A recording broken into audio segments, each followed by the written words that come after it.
This is the third video in a series on how to change your head gaskets on a 2000 Ford F-250 5.4 liter modular V8. And this applies to really any of the 5.4 and 4.6 liter Ford engines.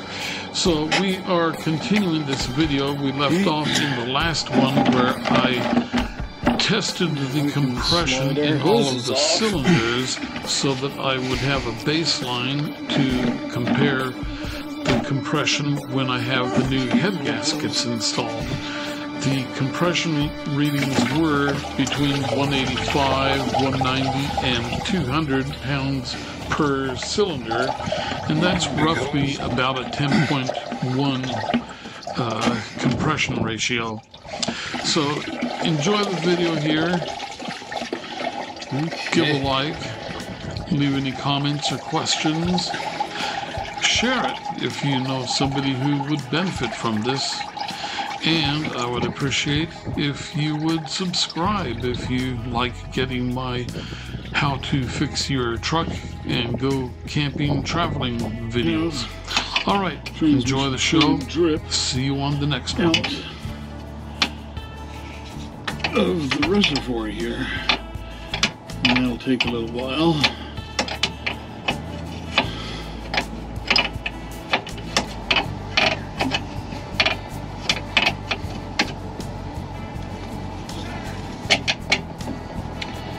And there we go.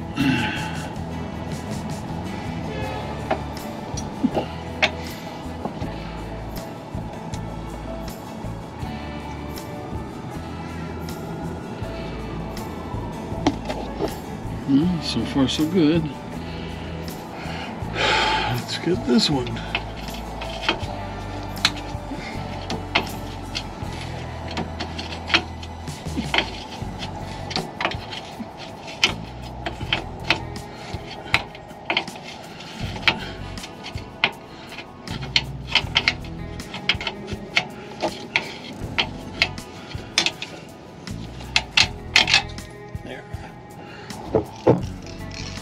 Okay, so there you see transmission lines are disconnected, hoses off the bottom of the radiator are disconnected, so now we can remove the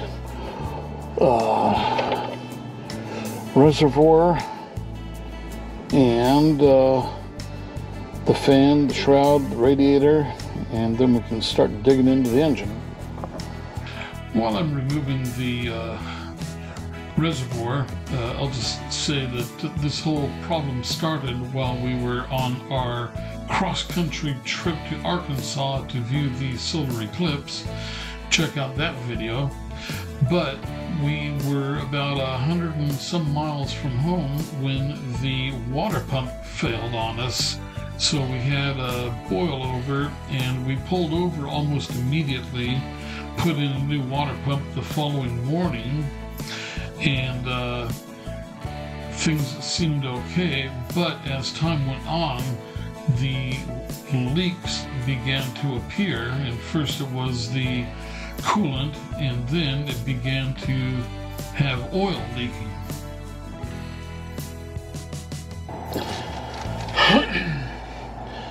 So the only wrench we've got that will fit on this nut here for the fan is a 24-inch adjustable wrench. So you've got it on there, and then you just hit it with your dead blow hammer.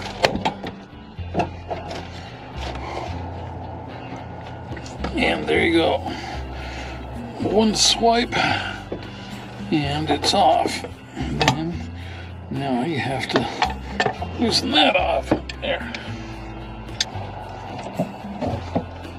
After we get the fan off, we're going to take off the jack extension on top of the radiator and loosen that up in the shroud, and then we can just lift the radiator right on up out from the front of the engine, and that's going to make a whole bunch of room. We'll almost be able to stand down inside of there and work much more comfortably. There you go.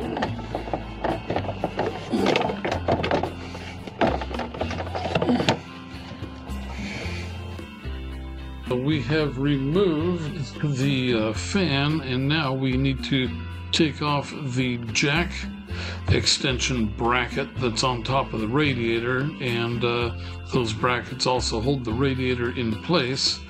And once we unscrew these, the radiator will simply lift right out of there now that we have all the hoses and everything disconnected from it. In fact, I can even just leave the shroud on the radiator. There's plenty of room to lift it out. And now that the radiator and shroud are out of there, that leaves enough room that I can climb into the engine compartment, which gives me way better access to all of the screws on the intake manifold. The head bolts really makes the job a lot better when you get all that stuff out.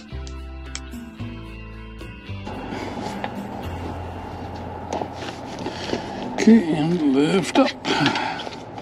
There. This whole thing should just lift right out. Okay, and up, there she comes.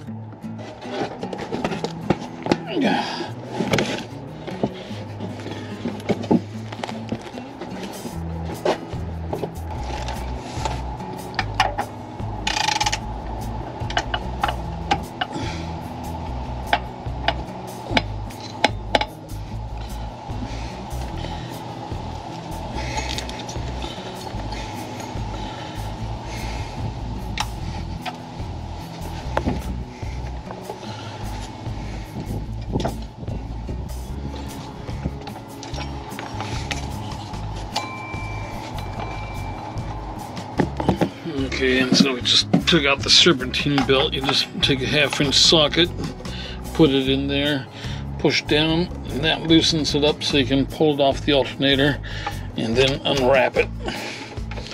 And then there's a picture guide here that shows you how to put it back on if you need help. Okay, so now we need to remove the alternator, and then we'll take the intake manifold off.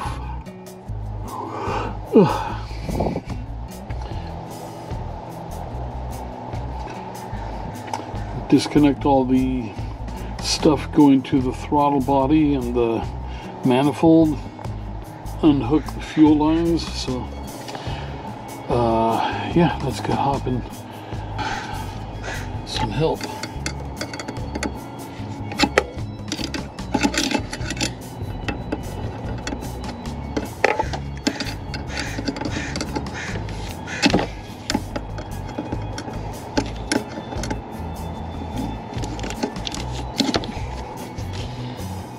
So we use the red one here. I'll stick that in. And pull that out.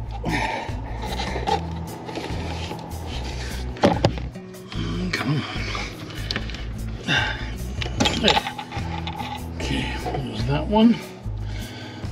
And then we have the other one.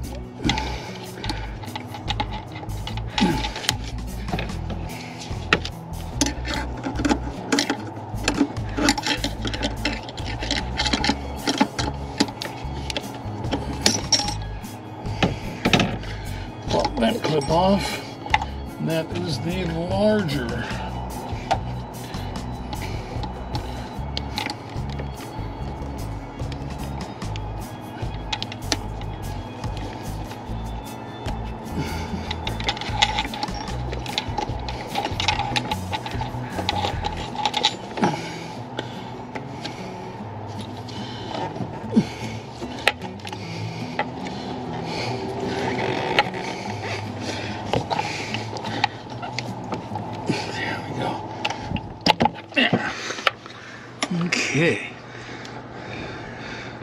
those are the fuel lines.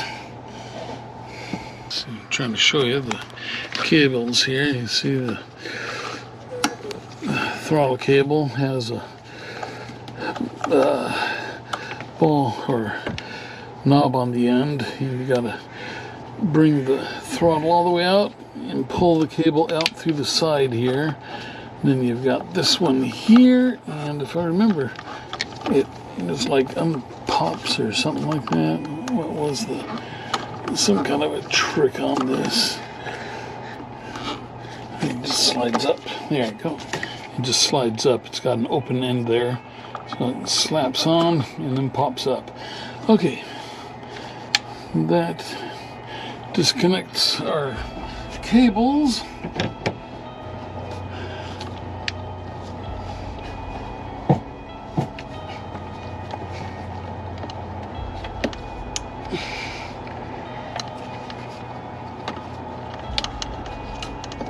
Okay, there's that one.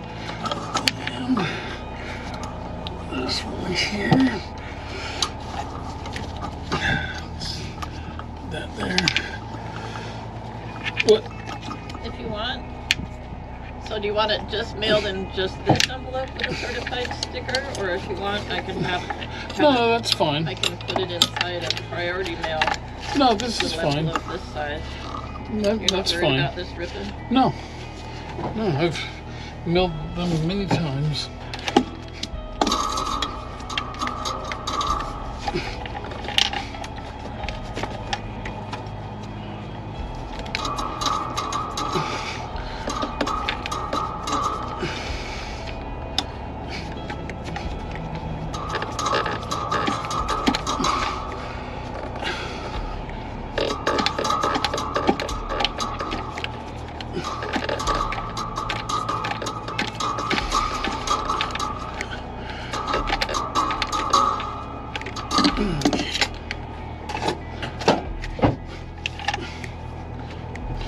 Now we take this little support bracket for the heater hose. We'll do something else with this when we come back later after everything's done.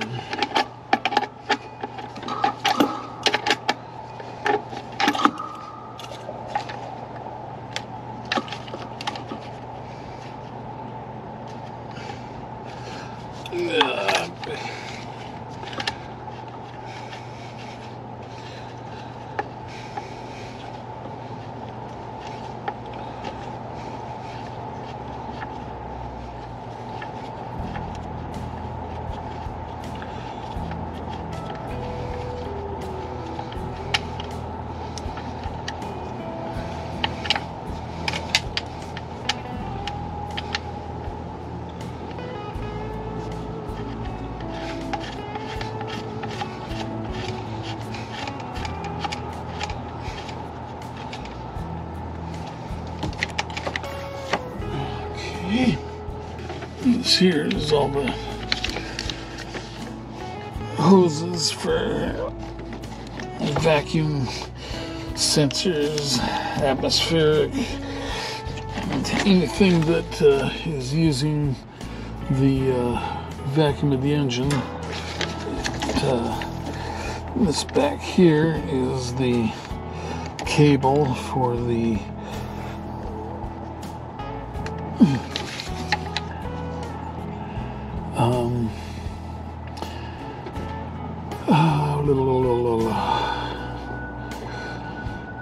idle air control valve.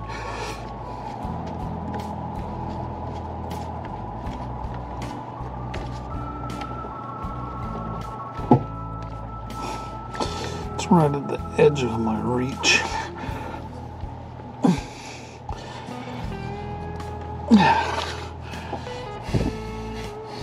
Maybe I'll get this first. This here is the vacuum line to the power brake booster.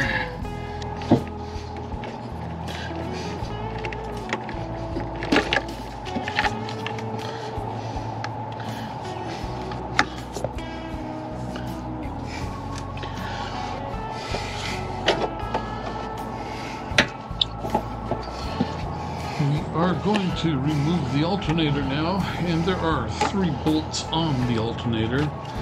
The top one, which I'm doing here, is a shorter bolt, and that goes into a little bracket that is on top of the crossover tube that's attached to the intake manifold. So we'll take that out, and it's 10mm bolts. Then there are 2 longer bolts for the alternator that are above the water pump, and they go into the block casting just above the water pump.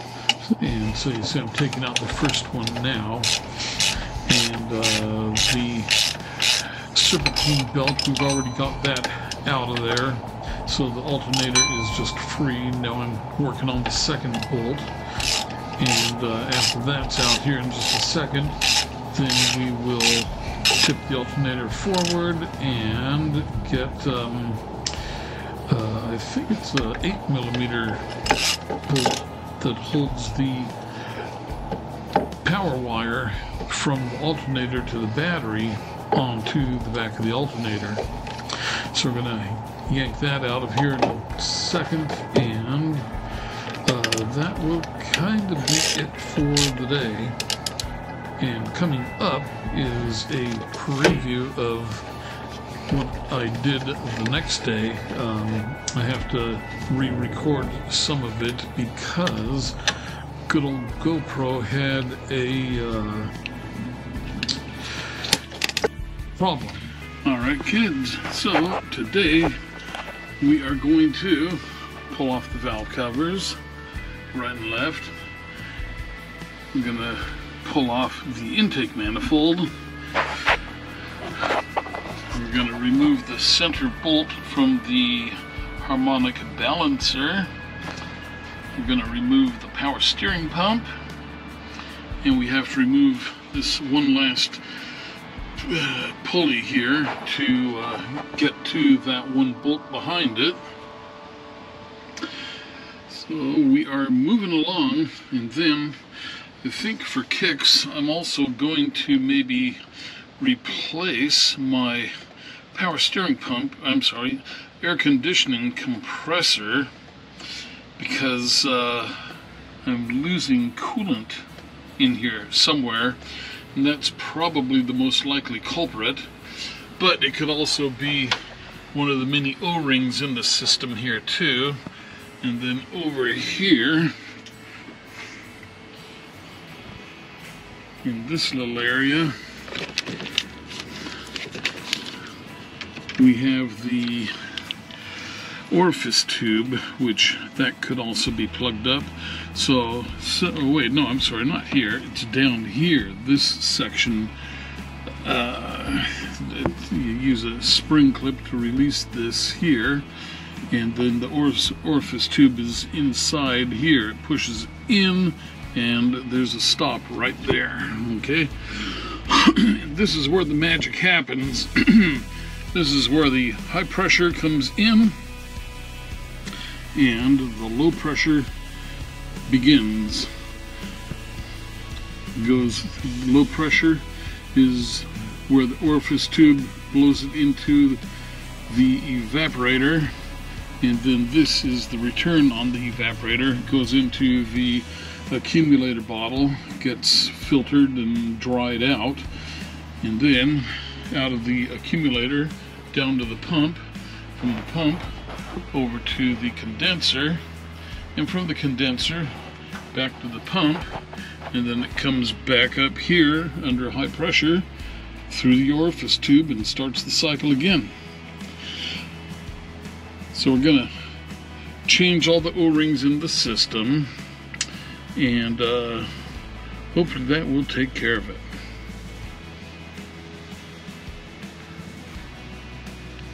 Alright, let's get started. Mr. Paul is going to come by and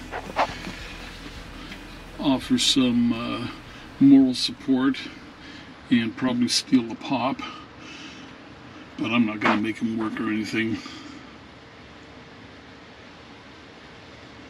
I don't do that to my friends. Okay, so let me go get a wrench and pull that pulley off, and then we'll be able to stand inside of the engine compartment here and do our work much more easily. Alright, hang on.